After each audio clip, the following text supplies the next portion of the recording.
quand tu arrives en classe, d'abord, tu t'assures que les étudiants l'ont lu. Moi, j'écris dans mon plan de cours aux étudiants, ne venez pas en classe si vous n'avez pas lu le cas. Puis je leur écris avant le début du cours pour dire, toi, tu vas être la première à prendre à ouvrir la discussion sur tel cas. Ça, c'est Christensen qui m'avait enseigné ça. Ça force l'étudiant. L'étudiant se dit, je n'ai pas le choix. Si je vais là, il peut me demander 5 minutes avant le cours, ouvre la discussion. Puis si j'ai dit non, ça va me coûter cher. Sur la note à participation. Ça, c'est le premier point. Les étudiants doivent être prêts. Et toi aussi, tu dois être prêt. Tu dois être prêt dans le sens que tu es ouvert à tous les chemins que les étudiants vont prendre pour discuter du cas. Il n'y a pas une discussion du cas qui est pareille. Parce que tu arrives, tu discutes un cas une journée avec une classe, puis tu t'en vas le lendemain avec une autre classe, puis ils ne prennent pas le même chemin. Il faut que tu sois prêt à suivre le chemin qui est le chemin que te disent les étudiants, c'est par ce biais-là qu'on veut le prendre. Il faut que tu sois à l'aise avec le fait que ça peut prendre des chemins qui sont complètement différents.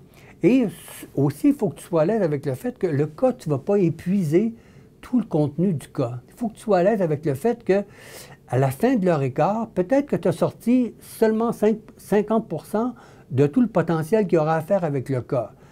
Alors là, il faut que tu fasses confiance au fait qu'il va venir d'autres cas, que les discussions qui n'ont pas eu lieu sur ce cas-là, ça va venir avec un autre cas, parce que la gestion, c'est plutôt global.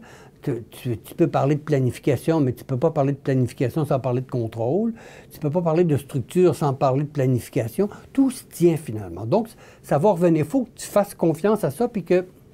Et l'autre point, c'est que tu te prépares à ce qu'il y ait une montée. Il faut que l'étudiant ait l'impression que, oui, le prof, il suit ce que disent les étudiants.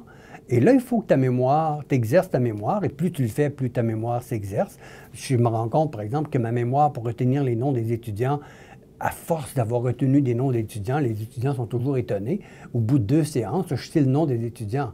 Puis très souvent, je le sais 5 ans après quand je les rencontre. Donc, une mémoire, ça se développe à long terme, mais il faut qu'en classe, pendant leur écart, que ton attention soit là pleinement et que tu te souviennes de comment ça a commencé, quel chemin ça a pris, et que très souvent, ça a pris ce chemin-là, puis ça revient, puis là, il faut que tu fasses les liens entre il s'est dit ça il y a 10 minutes, puis là, tu dis ça, ça revient à ça, puis très souvent, ça peut revenir 5 fois à dire c'est encore la même chose que tu dis, mais de façon différente.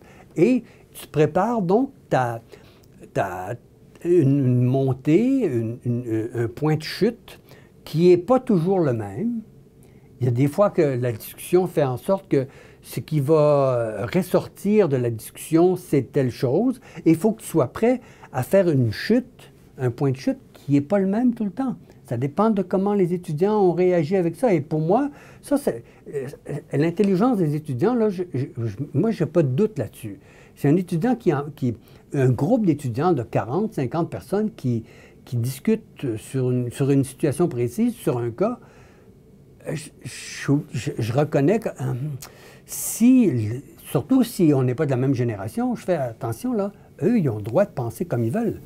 Ils ont le droit de ne pas être d'accord avec la façon avec laquelle toi, tu as appris. Alors là, je fais un effort, donc je me conditionne pour rester proche de ce qui s'est passé et que mon point de chute soit le point où je conclue la discussion, soit proche de ce qui s'est passé pendant la discussion.